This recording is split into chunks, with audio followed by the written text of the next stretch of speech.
നമസ്കാരം. എംഫോഴ്സിൻ്റെ ഒരു പുതിയൊരു വീഡിയോയിലേക്ക് എല്ലാവർക്കും സ്വാഗതം. ഇന്നത്തെ വീഡിയോയിൽ നമ്മൾ വന്നിരിക്കുന്നത് ഹോളിവേഴ്സിൻ്റെ ഫ്യൂച്ചറിനെ പറ്റി പറയാൻ, പ്രത്യേകതകളെ പറ്റിയിട്ടും ഫ്യൂച്ചറിലുള്ള ഒരുപാട് സാധ്യതകളെ പറ്റിയിട്ട് പറയാൻ വേണ്ടിയിട്ടാണ്. അതുപോലെ മെറ്റാവേഴ്സ് എന്നത് ഹോളിവേഴ്സ് ആയിട്ടുള്ള കാര്യം, ബ്രാൻഡ് നെയിം ചേഞ്ച് വന്നൊരു കാര്യം എല്ലാവരും അറിഞ്ഞിട്ടുണ്ടാവുമല്ലോ. അപ്പോൾ നമ്മൾ മെറ്റാവേഴ്സ് അല്ല, നമ്മൾ ഹോളിവേഴ്സിലേക്ക് മാറിയിട്ടുണ്ട്, ബ്രാൻഡ് നെയിം ചേഞ്ച് വന്നിട്ടുണ്ട്. ഷൈജലിക്ക, നമ്മുടെ ഹോളിവേഴ്സിൻ്റെ സാധ്യതകളെ പറ്റിയിട്ടും അതുപോലെ തന്നെ ഫ്യൂച്ചറിനെ പറ്റിയിട്ടൊക്കെ എന്തൊക്കെ കാര്യങ്ങളാണ് നമ്മൾ ജനങ്ങളിലേക്ക് എത്തിക്കാനുള്ളത്?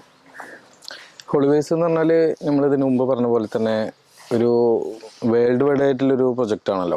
ഏകദേശം 160 രാജ്യങ്ങൾ റൺ ചെയ്യുന്ന ഒരു പ്രോഗ്രാമാണ് ഹോളിവേഴ്സ് എന്ന് പറയുന്നത്. അപ്പോൾ ഇതിൻ്റെ ഒരു ഫ്യൂച്ചർ എന്ന് പറഞ്ഞാൽ നമ്മളൊരു ഡിജിറ്റൽ കാലഘട്ടമാണ് ഇപ്പോൾ നമ്മളിപ്പോൾ നടന്നുകൊണ്ടിരിക്കുന്നത്. അപ്പോൾ ഡിജിറ്റൽ അസറ്റുകൾ ക്രിയേറ്റ് ചെയ്യാൻ പറ്റുന്ന, അതായത് ഡിജിറ്റൽ അസറ്റുകൾ ക്രിയേറ്റ് ചെയ്യാൻ പറ്റുന്ന ഒരു പ്രോഗ്രാമാണ്. അതായത് ഫ്യൂച്ചറിലായിട്ട് നമ്മളെ ഒരു ഫിനാൻഷ്യൽ ഫ്രീഡം സെറ്റ് ആവാനും അതിലൂടെ ഡിജിറ്റൽ അസറ്റ് എന്ന് പറയുമ്പോൾ പിന്നെ എന്തൊക്കെയാണ്, നമ്മളെ ക്രിപ്റ്റോ കറൻസികൾ ഒരു ഡിജിറ്റൽ അസറ്റാണ്.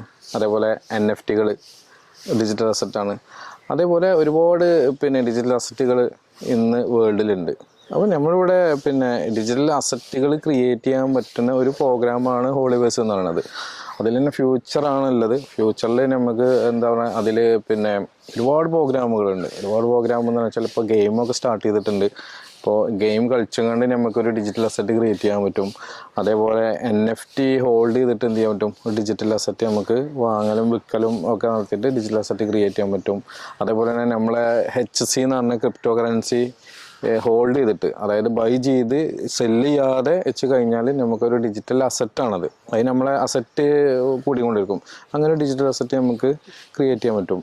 പിന്നെ ഇവിടെ എന്ന് പറഞ്ഞാൽ പിന്നെ ഡിജിറ്റൽ അസറ്റ് പിന്നെ ഏൺ ചെയ്യാന്നുള്ളതാണ് വേറൊരു വശം. അതായത് ലൈഫ് ടൈം നമുക്ക് ഏൺ ചെയ്തുകൊണ്ടിരിക്കണം. നമ്മളൊരു പിന്നെ ഒരു 1-2 പ്രാവശ്യം നമുക്കൊരു അസറ്റ് കിട്ടി അല്ലെങ്കിൽ ഒരു ഏണിങ്സ് കിട്ടി, അതോടെ സ്റ്റോപ്പ് ആവുന്ന ഒരു സിസ്റ്റം അല്ല.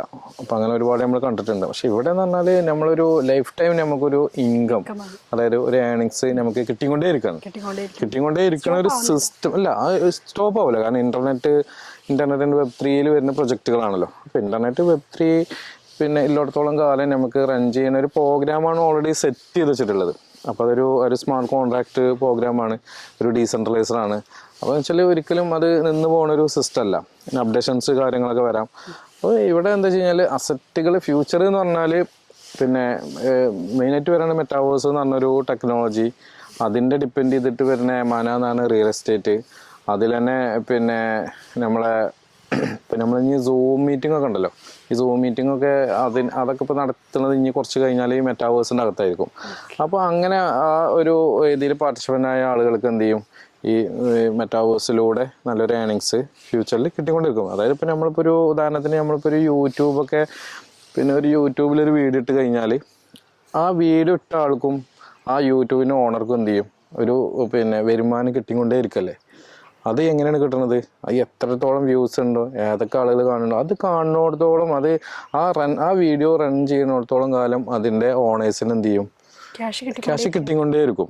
അപ്പോൾ ഇവിടെ അങ്ങനെ തന്നെ സിസ്റ്റം. ഇവിടെ നമ്മളൊരു കമ്മ്യൂണിറ്റി ബിൽഡ് ചെയ്തെടുക്കുന്നത് എന്താണെന്ന് വെച്ചാൽ അൺലിമിറ്റഡ് ആയിട്ടൊരു ഇൻകം കിട്ടാൻ വേണ്ടിയിട്ടാണ്. അപ്പോൾ ഈ ഒരു ബിസിനസ് റൺ ചെയ്യുന്നിടത്തോളം കാലം എന്ത് ചെയ്യാം, ഈ ഒരു സ്ഥിര വരുമാനം കിട്ടിക്കൊണ്ടിരിക്കുന്ന ഒരു സിസ്റ്റമാണ്. പക്ഷെ ഇവിടെ വരുമാനം എന്ന് പറയുന്നത് ഒരു ഫിക്സഡ് അല്ല. അതായത് ഈ ക്രിപ്റ്റോനെ സംബന്ധിച്ചിടത്തോളം തന്നെ നമുക്ക് വെച്ചപ്പോൾ പിന്നെ ബിറ്റ്കോയിനെ കുറിച്ചിട്ട് പറയുന്നത്, ബിറ്റ്കോയിൻ നമ്മൾ കഴിഞ്ഞതിൽ വീഡിയോ ചെയ്തിട്ടുണ്ടായിരുന്നു. ബിറ്റ്കോയിൻ ഇപ്പോൾ ഈ ഡൊണാൾഡ് ട്രംപ് ഒക്കെ വിജയിച്ച അന്ന് തന്നെ ഇപ്പോൾ ഏകദേശം $80,000 ഏകദേശം $10,000 ഒരു 2-3 ദിവസം കൊണ്ട് അതിനെ ഇൻക്രീസ് ആയി. അതായത് അത്രയും ഒരു 3 ദിവസം കൊണ്ടൊക്കെ $10,000 എന്ന് പറയുമ്പോൾ ഏകദേശം ലക്ഷങ്ങളായി. അത്രയും മൂല്യങ്ങൾ ബിറ്റ്കോയിന് കയറി. അപ്പോൾ ഡിജിറ്റൽ അസറ്റിൻ്റെ ഒരു സിസ്റ്റം അങ്ങനെയാണ്. അതായത് പിന്നെ നല്ലോണം കൂടും ചെയ്യും, അതേപോലെ കുറയും ചെയ്യും, ഡിപ്പെൻസ് ആണ്. അപ്പോൾ അത് ഏണിങ്സ് നമുക്ക് അൺലിമിറ്റഡ് ആയിട്ട് ഏണിങ്സ് ഉണ്ടാക്കിയെടുക്കുക ഈ ഒരു പ്രോഗ്രാമിലൂടെ. ഈ ഹോളിവേഴ്സ് എന്ന് പറഞ്ഞ ഒരു പ്രോഗ്രാമിലൂടെ എന്ത് ചെയ്യാൻ പറ്റും, നമുക്കതൊരു ഏണിങ്സ് ഉണ്ടാക്കിയെടുക്കാൻ പറ്റും. അതാണ് ഇതിൻ്റെ ഫ്യൂച്ചർ എന്ന് പറഞ്ഞാൽ. ഫ്യൂച്ചറിനെ കുറിച്ചിട്ട് പറയുന്ന ഒരുപാട് പ്രൊജക്റ്റുകൾ പറയണേ. നമുക്കത് അടുത്ത വീഡിയോസിലൊക്കെ നമുക്ക് വേണമെങ്കിൽ എന്ത് ചെയ്യാം, നമുക്ക് കുറച്ചും കൂടി വിശദീകരിച്ച് പറയാൻ പറ്റും. ഓരോ പ്രൊജക്റ്റുകളായിട്ട് നമുക്കത് ജനങ്ങളിലേക്ക് എത്തിക്കാൻ പറ്റും. ഫ്യൂച്ചറിനെ പറ്റിയിട്ട് ഒരുപാട് കാര്യങ്ങൾ പറയാനുണ്ട്. നമുക്ക് അടുത്ത വീഡിയോയിൽ ഫ്യൂച്ചറിനെ പറ്റിയിട്ട് സംസാരിക്കാം, കുറച്ചുകൂടി ഡീപ്പായിട്ട് സംസാരിക്കാം. എന്തായാലും നിങ്ങളുടെ വിലയേറിയ അഭിപ്രായങ്ങൾ നമ്മളെ അറിയിക്കുക. നമ്മൾ അതിനുള്ളൊരു റിപ്ലൈ നമ്മൾ തരുന്നതായിരിക്കും. എല്ലാവരും വീഡിയോ കാണുക, സപ്പോർട്ട് ചെയ്യുക.